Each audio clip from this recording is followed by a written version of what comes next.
So yeah, bringing Web3 to mainstream. There's a lot of discussion around this idea of like the next billion users onto Web3. My personal opinion is that it's honestly a meme at this point. Reason being that what consumer apps are being built with like the mainstream in mind right now? Uh, there's so many examples for like whether you're talking about MetaMask, ENS, even NFTs, that nothing is really built for like our mothers to use. Like maybe some of our mothers in here are like on into crypto, but like what is the Apple product that is being built or even being thought about where you could like give your mom or a 2-year old an iPad and like a day and a half later they know how to use it. Whereas we tell people download this Chrome extension called MetaMask and there's this 12-letter phrase that you have to write down but never put it anywhere on the internet. And if you lose it, you lose all of your money. And when you send people money, you have to use this thing called a hexadecimal. And like, what really is that? And if you do that wrong, then the money you sent is lost forever. Or if you send someone the wrong code, your money will never come to you. So my background, I used to be a writer at the HuffPost for years, interviewing hip hop artists. I did a piece about the New York City Bitcoin Center in 2013. So it's when I got into crypto. I got to meet a lot of very interesting people in the space. In 2014, I tried launching what was arguably, I've never looked into the research, but the first social token ever called Kim Kardashian. I got a lot of press and then a cease and desist from the Kardashian family. Yeah, their lawyers are expensive, and so I didn't want to fight against them. I had a dev shop that did work with a bunch of multi-platinum recording artists, including Kanye West, Tiana Taylor, Bryson Tiller, Ray Shremmerd, a lot of Western hip-hop acts. And so and then I spent 3 years about at Rock Nation helping build out a gaming company. And so I've spent a lot of years at the intersection of media, entertainment, fashion, music, and technology in some way. Currently, I'm the partnerships and fundraising lead at Gitcoin. And so I get to help raise millions of dollars a quarter to help get grant money in the hands of open source software developers that are building a lot of the products that we need for this next iteration of what Web3 will be. This is the reality of the perception of Web3 at the moment, though, right? If you talk to anybody who's not in the space right now, there's Do Kwon, who's a scammer. There's Bored Apes, where people are like, JPEGs are not worth millions of dollars. That's Eminem's JPEG, by the way.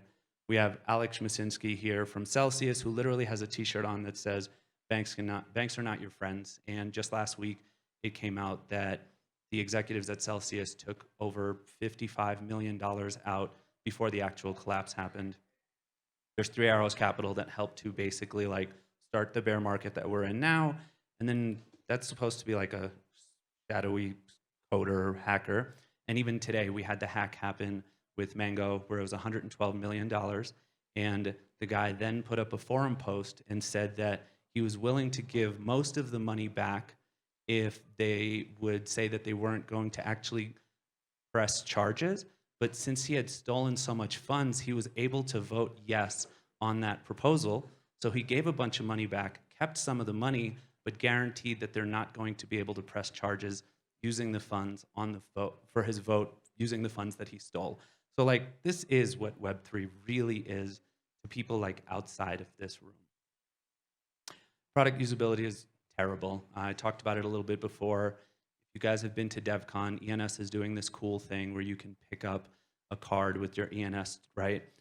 This morning, I wanted to set my avatar before actually like doing it, so I'd have like my actual avatar there.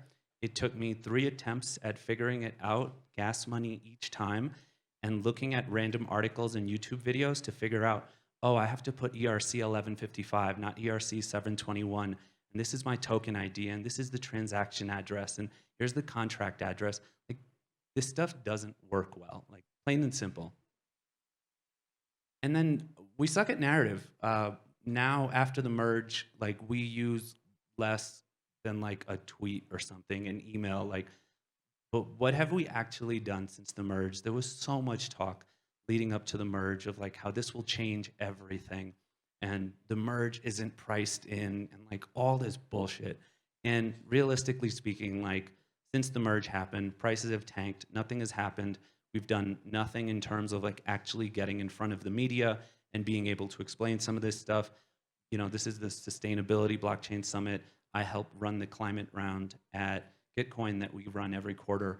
And so many of the companies that we speak to literally tell us they refuse to speak with us because of how bad blockchain is for the environment. And it's because we're not doing good at actually explaining this to the executives at Patagonia who are giving away so much money towards these initiatives. But because we don't have good branding and narrative and marketing, no one wants to actually work with us, or they're scared that some sort of scamming is going to happen. So where to from here? Honestly, I want to hear some of your thoughts. One of the things that I'm doing at the moment, I'm going to be running the Boston Marathon in 2023. I ran the one in 2013 that had the bombings with the American Liver Foundation. I wasn't able to finish the race. And so with the 10-year anniversary coming up, I thought I would sign up for the race. And considering I'm running for charity, I asked, what's the most amount of money that someone has ever raised in a single year for your charity? And they told me 65K. This quarter alone, I led the team in raising 3.2 million for our Gitcoin grants round.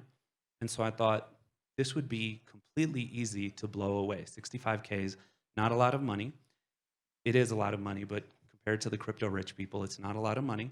And it could be used as an amazing media narrative on a national and potentially international level, where we would be able to have a bunch of people who aren't into crypto for the first time in their lives seeing something that the crypto industry is doing that's actually impacting the real world in a real way. And it would be potentially their first like touch point on crypto doing good for the real world, so that they might be more open to trying to see what other things that there are. And yeah, thank you. I enjoyed your perspective. I thought it was pretty fresh to hear it in layman terms. And I promise this is not a joke question, but do you have a good like 2-sentence explanation for what is blockchain? Honestly, like for someone who's not in crypto, the 2 sentence explanation is just like it's a new way to do databases. And it doesn't really matter. Like if you were running a Web2 company, I promise no one would go to someone else and say, the reason that you should use my company is we use MySQL. And I feel like when people are like, this is blockchain, blockchain, blockchain, like that's all they're really doing. And so to me, realistically speaking, like if you walk into a grocery store and you want to show someone a Web3 product, it shouldn't matter to them that it's blockchain or not. It should just be easy to use, well designed, and not have a garbage actual like user experience. Any other? Yes. Great talk, Azeem. Thank you so much. One kind of observation, I don't know if it's really a question or more just a kind of a challenge to the community, but it's interesting to see that many of the narratives against crypto have been around for a long time. They've had a lot of sticking power, like it's bad for the environment, everything is a scam, hyper-financialization, et cetera. And I think it's also hard to look within crypto and say, what are some narratives that have stuck for more than one cycle? Because a lot of the ones tend to be pretty short-lived. I'm just kind of curious if there's some narratives or some even memes that you see having the potential to last for multiple cycles. I think I'm biased because I'm at Gitcoin, but public goods are good is one of the ones that I think is essential. I mean, public goods as of now are a $400 billion a year market.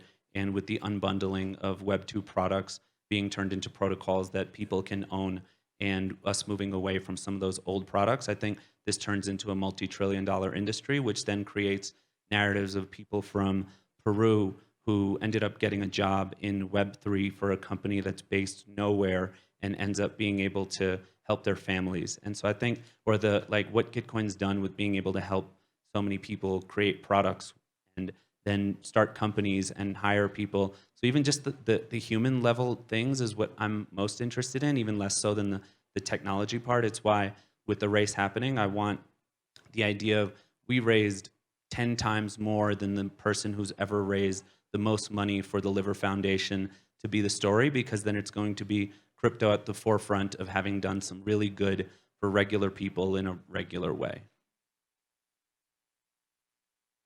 Any other questions? Well, I have a question. So Are there any, let's see, voices or narratives that are still underrepresented or non-represented that could help change certain narratives? Or Not sure. What do you think? that's a great question. I think about like the builders, for instance. I don't know, like, and I'm still kind of exploring, for instance, kind of also the demographics of builders and the perspectives, the creativity and thought.